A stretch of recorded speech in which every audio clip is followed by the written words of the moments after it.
monster!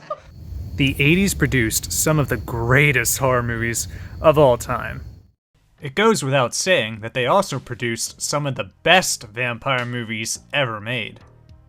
Nearly a century of cinema and vampire stories would come together to produce the ultimate tale of the vampire who moves in next door.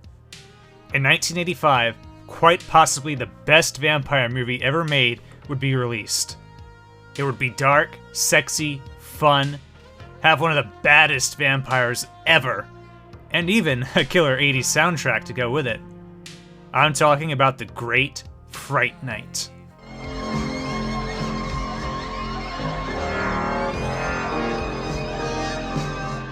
Fright Night does the traditional evil vampire story better than any other. Even better than Dracula. That's right, I rank Jerry Dandridge as a better vampire than Dracula. And I owe a great deal of that praise to the wonderful performance of Chris Sarandon. He has no tortured feelings about being a vampire, and he relishes the experience of being an alpha predator who can kill and sleep with anyone he chooses. His character is enhanced by the great makeup effects throughout the film, and they are some of the best from the 80s.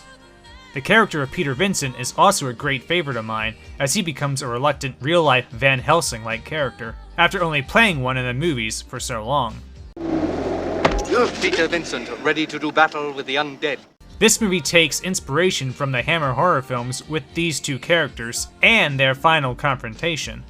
And it does it so much better. It's always great when you get to see the bad guy literally explode at the end of a movie.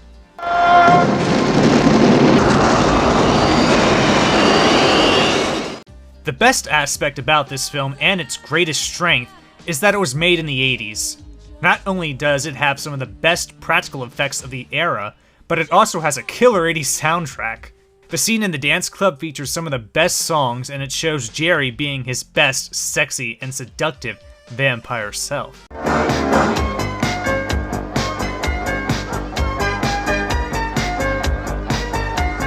The character of Evil has hair that could only come from the 80s, but it tends to fit the aspects of his loud character. You